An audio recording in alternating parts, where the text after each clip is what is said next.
இன்று இந்த ஊடகத்தின் மூலியமாக கேட்டுக்கொள்ள கோரிக்கையாக வைப்பது என்னவென்றால், சென்னை வள்ளல் பச்சையப்பன் அறக்கட்டளையின் கீழ் இயங்கக்கூடிய சொத்துக்களை நிர்வகிக்க அறங்காவலர் குழுவை தேர்தல் மூலியமாக தேர்ந்தெடுக்க வேண்டும்.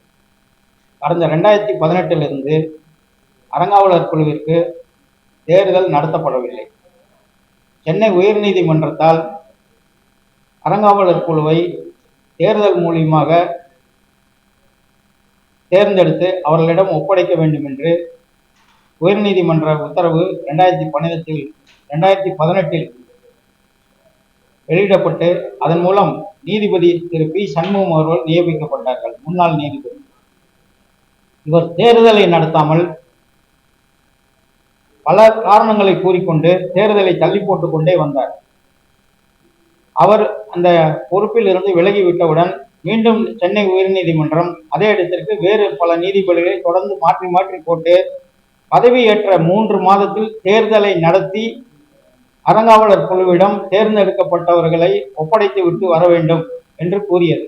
ஆனால் இன்று வரை அங்கு தேர்தலை நடத்தாமல் அராஜகம், அட்டுவிழியம் ஆகியவை அந்த இடைக்கால நிர்வாகிகள் மூலியமாகவும், அந்த இடைக்கால நிர்வாகிக்காக துணையாக செயல்படும் பதவியில் இருக்கக்கூடிய துரைக்கண்ணு அவர்கள், செயலர் என்ற பதவியில் இருக்கக்கூடிய துரைக்கண்ணு அவர்களும் பல இன்னல்களை அந்த அறக்கட்டளையின் கீழ் இருக்கக்கூடிய 6 கல்லூரி பேராசிரியர்களுக்கு தொடர்ந்து செய்து வருகின்றார்.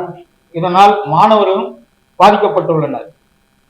இக்கல்லூரியை தமிழ்நாடு தனியார் ஒழுங்காற்று சட்ட விதிகளின்படி தமிழக அரசு ஏற்று நடத்த வேண்டும். செயலர் என்ற அங்கீகாரத்தை கல்லூரி கல்வி இயக்குநரகம் ஒத்துக்கொள்ளக்கூடாது, வழங்கக்கூடாது. சட்டப்படி அங்கு கல்லூரி முகமை கிடையாது, காலேஜ் கமிட்டி கிடையாது.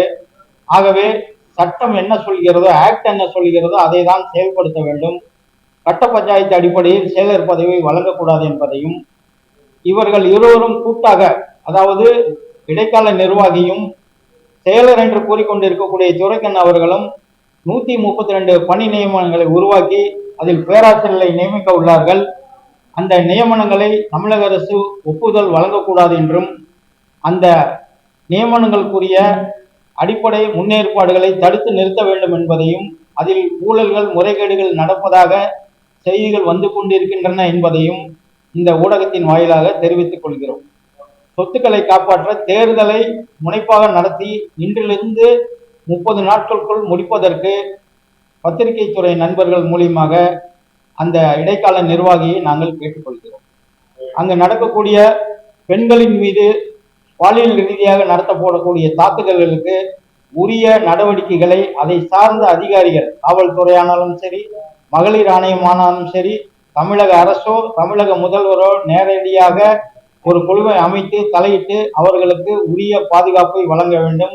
தவறான பணி நீக்கம் செய்யப்பட்ட, பணியிடை நீக்கம் செய்யப்பட்ட, அரசு ஆணைகளை மதிக்காத ஆசிரியர்களுக்கு உரிய நியாயத்தை வழங்க வேண்டும் என்பதை இந்த நேரத்தில் மிகவும் சுருக்கமாக உங்களிடம் கேட்டுக்கொள்கிறோம்.